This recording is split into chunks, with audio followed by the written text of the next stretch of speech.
I'm Archana from Edureka, and I welcome you all to this session on two most misunderstood topics in software testing, which are smoke testing and sanity testing. But before we proceed, let's go ahead and take a look at the topics which we will be talking about in today's session. So, guys, we will begin this session by talking about different types of software testing types, and then we will move on to our today's topic, which is smoke testing.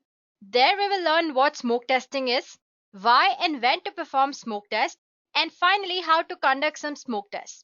And then we will move on to our next topic, which is sanity testing.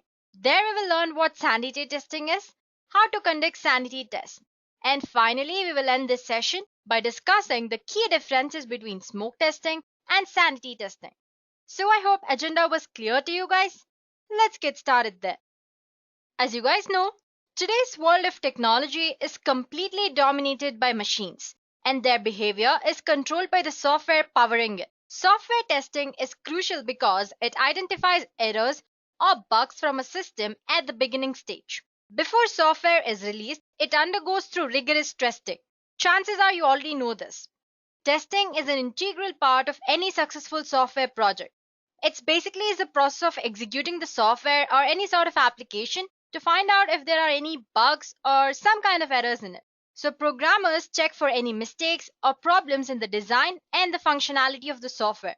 Until then, the product won't be available for commercial use in the market. We have different types of software testing.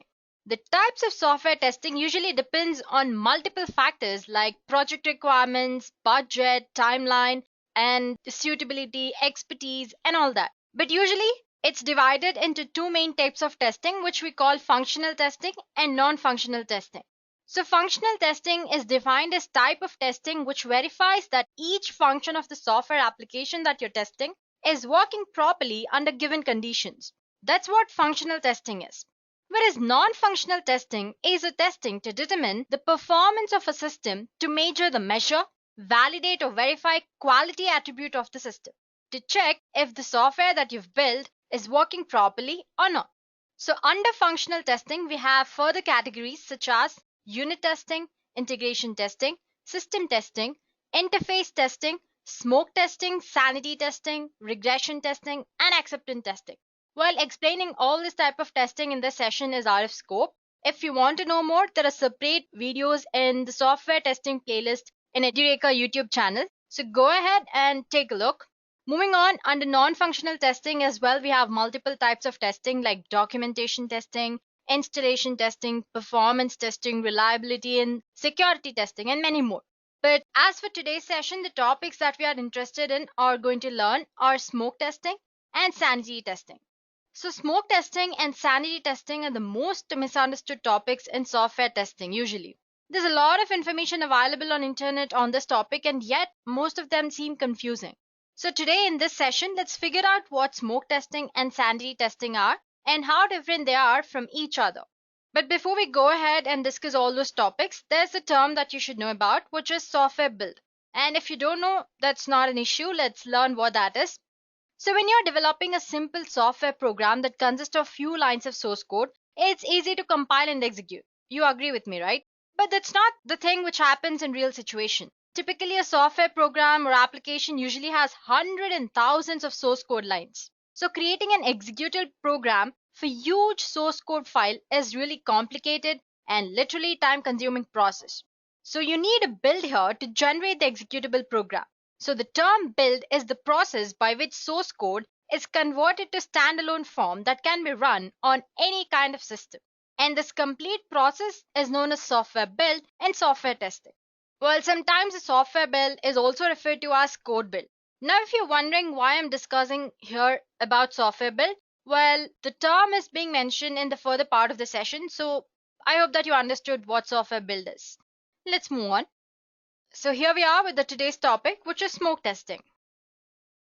Smoke testing is a kind of software testing which is usually performed after software build to make sure that the critical functionalities of your program are working well and fine. While it's executed before any detailed functional or any regression tests are executed on the program, the purpose here is to reject a badly broken application so that your QA team or the testing team does not waste time installing and testing the software application further. So the main objective of smoke testing is not to perform exhaustive testing, but to verify that the critical functionalities, or you can say the main functionalities of the program or the system, are working fine. Well, let's discuss a simple example. Well, if you are given a Gmail application to test, what are the important functions? Log into Gmail, compose mail, and send. Correct, right? So, for instance, if there's an error in sending a mail, does it make sense to test sent mail, drafts, folders, etc.? No, right?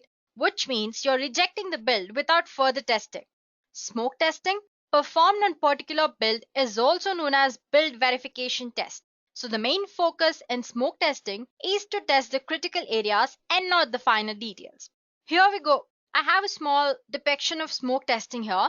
As you can see, we perform smoke testing on very initial builds before these builds are sent to any further testing like functional or regression testing.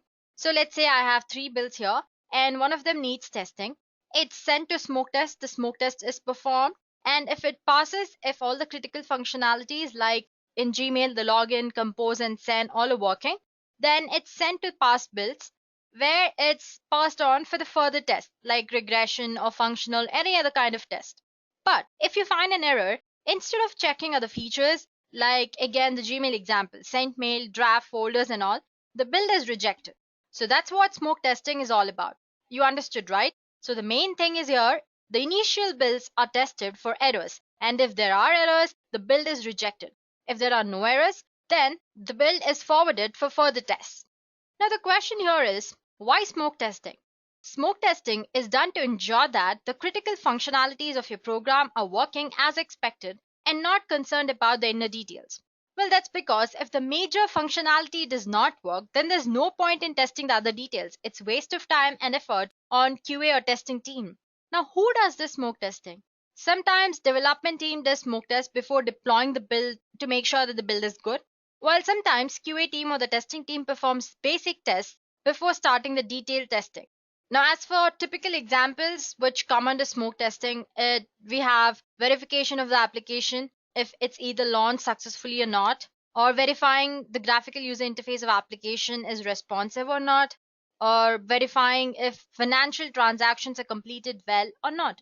So before you move on to any other functionality, you need to check the basic functionalities of your program are working properly or not.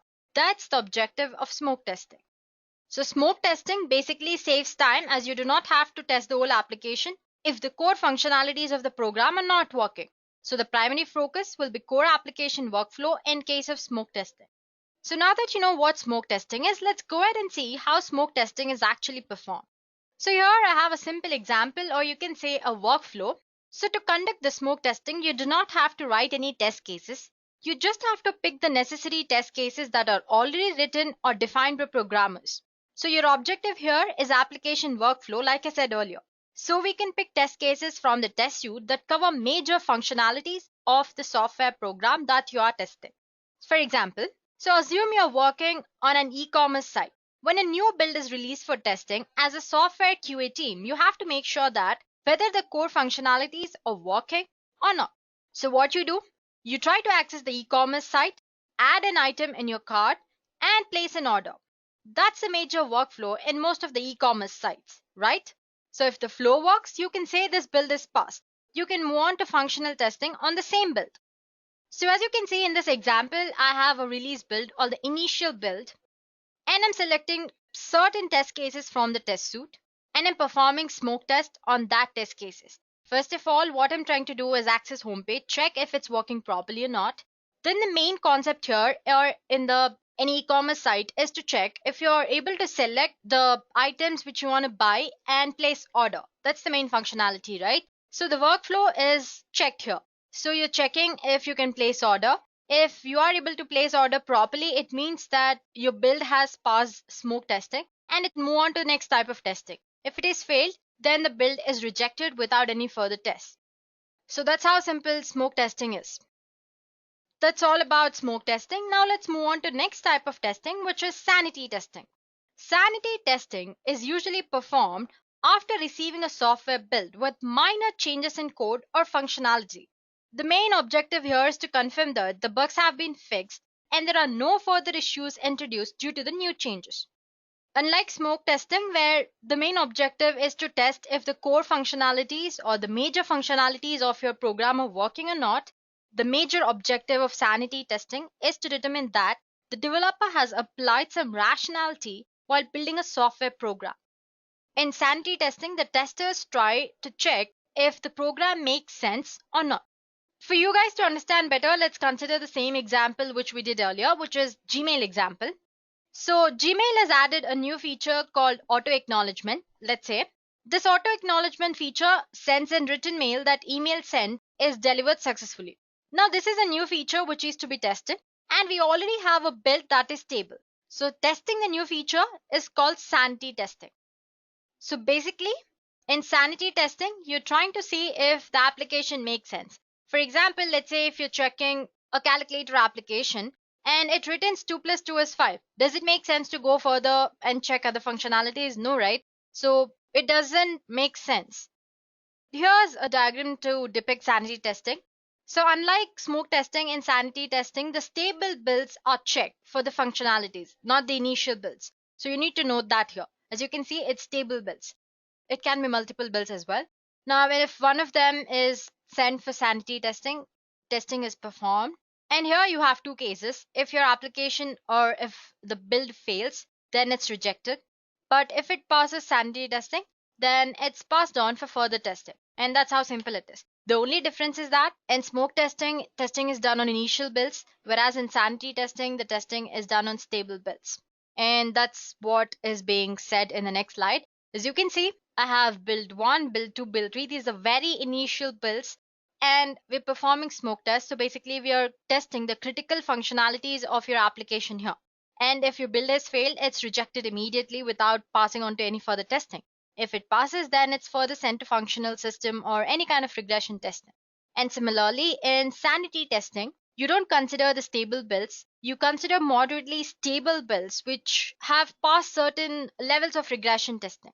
So those are sent for sanity testing.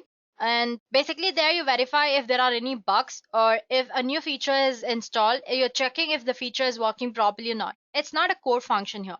And if it passes the test, it's sent for further stages of testing, just like in smoke testing. If it fails, the build is rejected or it's added to rejected builds list. Well, there's one more thing, guys. I've been saying that sanity testing is basically you check for any errors or the new feature which you have added is working properly or not. But then you might confuse it with the regression testing. Well, there are certain cases when regression testing is not done to build due to time constraint, and sanity testing is considered more suitable to check the main functionalities. So they are slightly different. Well, you can say sanity testing is a subset of regression testing. So the next thing is, how do you implement sanity testing? It's very similar to smoke testing. Just like in smoke testing, even in sanity testing, you do not have to write any separate test cases. You just have to pick up the necessary test cases that are already written by the programmers. Now let's discuss the previous example with respect to sanity testing. Remember that the main focus of sanity testing is to initially check and validate that the planned functionality is working as expected. Well, assume that you're working on an e-commerce site and the new feature is released to registration functionality. So basically, a new feature is being added to registration functionality. So your main focus is to check if the registration function is working fine or not. So once it is tested, then move on to other major functionalities like payment flow. So basically, you check this entire thing for already logged in user, and if the workflow is properly working, then you check it for the guest user as well. So main focus here is to check if there are any bugs in the main functionality and if any new feature is added to test if the feature is working properly or not. And that's what sanity testing is. So if I have to summarize, sanity testing is required only for the necessary output. Only the change features of the product need to be tested. In-depth analysis of software functionality is not necessary in sanity testing. Well, at this point, you know what smoke testing is and what sanity testing is and how they're conducted in the real world.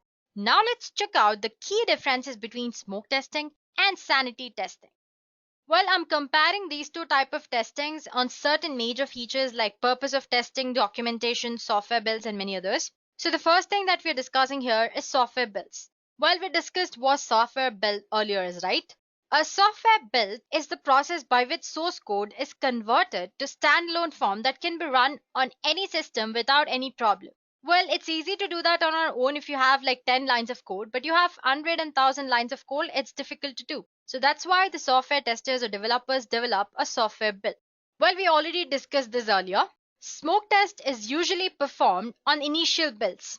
So the development usually build the software build with the core functionalities, and before it's passed on to any other testing, it's sent for smoke testing. So smoke testing is done on initial builds of software product. Whereas, as you guys know, sanity tests are usually done over builds that have passed smoke tests and many rounds of regression tests.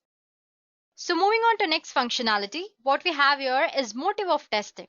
So what's the motive of smoke testing? We did discuss that when we were discussing what smoke testing is. Smoke testing makes sure that the core functionalities of your program are working fine absolutely. So the motive of smoke testing is to measure the stability of newly created build so that you can move on to the next round of rigorous testing. Whereas sanity testing is done to check if the new functionalities or if there are any bugs or issues are properly fixed or not. So basically in sanity testing, you don't dig much deeper. So the main objective of sanity testing is to verify the rationality and the originality of core functionalities to proceed with more rigorous testing in the future. So in simple terms, smoke testing check for the functionality of core features, whereas sanity testing you check if the bugs have been fixed and if a new feature is added, if it's working properly or not. So the next feature that we have here is what are these testing subset of? Well, like I said earlier, smoke testing is a subset of regression testing, whereas sanity testing is a subset of acceptance testing. The next feature is when you actually conduct smoke tests and when you conduct sanity tests.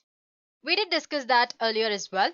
Smoke tests are usually conducted on availability of new builds. So as soon as development team starts providing a new build for the testing team, they start with smoke testing. Whereas sanity testing usually performed post completion of regression testing activities. So the initial builds which you get go through smoke testing, lot of smoke testing, every initial build, and if there is any error, they reject it. If not, they pass for further rounds of testing. Let's say it can be regression testing. Now, if that build has passed or successfully completed all kind of regression tests, it's passed on to sanity testing to check if the bugs are fixed properly or not. So basically, smoke testing is executed whenever new builds are available, whereas sanity testing is executed on the builds that come after a few rounds of regression testing. Moving on to next feature, documentation. Well, smoke testing involves documentation and scripting work, whereas sanity testing does not usually concentrate on any sort of documentation or scripting. Like I said, sanity testing is not very deep kind of testing, so you don't need any sort of documentation or scripting here. And since smoke testing deals with core functionalities, it's necessary that you have documented if the release build is working properly or not. And then comes the test coverage. So the smoke testing is shallow and wide approach to include all major functionalities without getting into detail. It may seem as a general type of testing covering all basic functionalities, whereas sanity testing is narrow and is deep approach involve detailed testing of functionalities and features. While it's specialized or more detail oriented testing technique that focuses on a particular functionality or a feature. Well, there are just two words to describe both the testing. Smoke testing is shallow and wide, whereas sanity testing is narrow and deep. And the last feature that we have to compare these testings are who these testings are performed by. Smoke testings are either executed by developers or testers because developers pass on the initial builds, so they test and pass it to testing team sometimes, or sometimes the testing team before they start testing for other bugs and all, they start with smoke testing. So the smoke testing is either performed by developers or testers. But whereas sanity testing is executed manually only by testers because, like I said earlier, before the builds come for sanity testing, they undergo rigorous testings like other type of testing, regression testing, functional testing and all that, and they come for sanity testing. So which is mainly done by testers. So there's no point of developers here. Another point is that smoke tests can be executed either automated approach or using manual approach, but sanity tests are usually executed manually. So that's it guys. With this, we have reached the end of the session, and I hope you have the basic knowledge of smoke testing and sanity testing by now. Well, like I said at the beginning, it's okay if you do not or you can't tell the difference among these terms because they're confusing sometimes. Terminologies are confusing all the time. However, now that you know what smoke testing is and sanity testing is, it should help you in your journey of learning software testing. Well, if you have any doubt or any comment in any part of the session, you can post them in the comment section below and I will definitely get back to you as soon as possible. Thank you guys and we'll meet you in the next session.